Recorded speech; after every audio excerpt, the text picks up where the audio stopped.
Se a gente tivesse que organizar o Velho Testamento, por onde começar, né? É uma coleção de textos enorme, super complexa. Hoje o nosso foco vai ser numa seção bem específica, muito narrativa, os chamados livros históricos. Vamos desvendar juntos como eles se encaixam nessa grande história. Olha, a melhor forma de enxergar o Velho Testamento, na verdade, não é como um livro só, mas sim como uma biblioteca. Uma biblioteca imensa e muito antiga. É só imaginar, corredores e mais corredores de prateleiras, e cada prateleira com um gênero diferente. Tem poesia, tem profecia, leis e, claro, o nosso foco de hoje, a história. Então, a grande pergunta é: qual é a lógica por trás da organização dessa biblioteca toda? Como é que os antigos escribas decidiram o que ia em cada prateleira? É exatamente isso que a gente vai começar a descobrir agora, explorando uma das seções mais importantes de todas.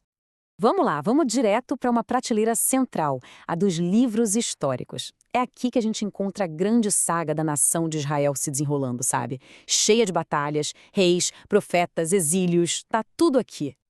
Mas afinal, o que são esses livros históricos? Bom, de forma bem simples, é a coleção de textos que conta a jornada longa e, olha, bem complexa do povo de Israel. Essa história atravessa séculos.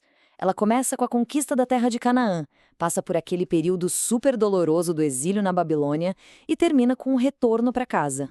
E quantos livros a gente encontra nessa prateleira específica? O número é 12. São 12 volumes que, quando a gente coloca um do lado do outro, tecem uma única e grandiosa saga. Agora sim, vamos dar nome a esses 12 títulos. Para facilitar, a gente vai apresentar em grupos, seguindo mais ou menos o desenrolar da própria história, livro por livro. A jornada começa com a conquista, né? O livro de Josué narra justamente a chegada na Terra Prometida. Logo depois, com os juízes, a gente mergulha num período meio caótico, de anarquia, que só é salvo por uns heróis bem improváveis. Aí, para dar um respiro, vem a história curtinha e emocionante de Ruth, uma história de lealdade. E esse primeiro bloco fecha com 1 Samuel, que marca a transição da era dos juízes para a era dos reis, com a ascensão do rei Saul. A saga continua, claro. Em 2 Samuel, o foco é total no reinado icônico do rei Davi. Depois, os livros de 1 e 2 Reis contam a ascensão do filho dele, Salomão, mas também narram a parte trágica, a divisão do reino e a sua queda. E aí, para fechar esse grupo, vem um Crônicas que meio que reconta uma parte dessa mesma história, mas com foco diferente, mais genealógico, para afirmar a linhagem de Davi. E para fechar a coleção, temos 2 crônicas, que continuam a história dos reis.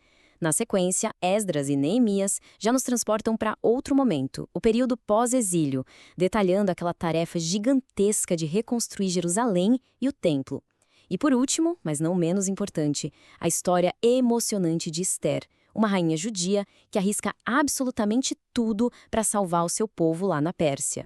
Certo, agora a gente tem a lista completa na mão. Mas, parando para olhar para ela, será que tem algum padrão aí? Alguma coisa interessante? Porque a ordem desses livros não é aleatória, não. Existe uma estrutura, uma intenção por trás de tudo isso. E o segredo está aqui. Os livros nessa prateleira, eles não têm todos o mesmo formato, digamos assim. Eles se dividem em 2 categorias bem claras. Tem as obras, que formam pares, e as obras que são individuais, que ficam sozinhas. Olha só como essa organização fica clara aqui. De um lado, os pares, Samuel, Reis e Crônicas. Eles foram, na verdade, escritos como obras únicas, mas depois foram divididos em 2 partes, parte 1 e parte 2. Do outro lado, os volumes individuais, como Josué, Juízes, Ruth, cada um contando uma história mais contida, mais independente. Essa organização já diz muito sobre a intenção por trás da coleção toda. Então, com essa estrutura em mente, vamos juntar tudo. Chegou a hora de ver a lista final e completa dos 12 livros históricos, exatamente na ordem em que eles aparecem. E aqui está ela, a coleção completa, de Josué a Ester.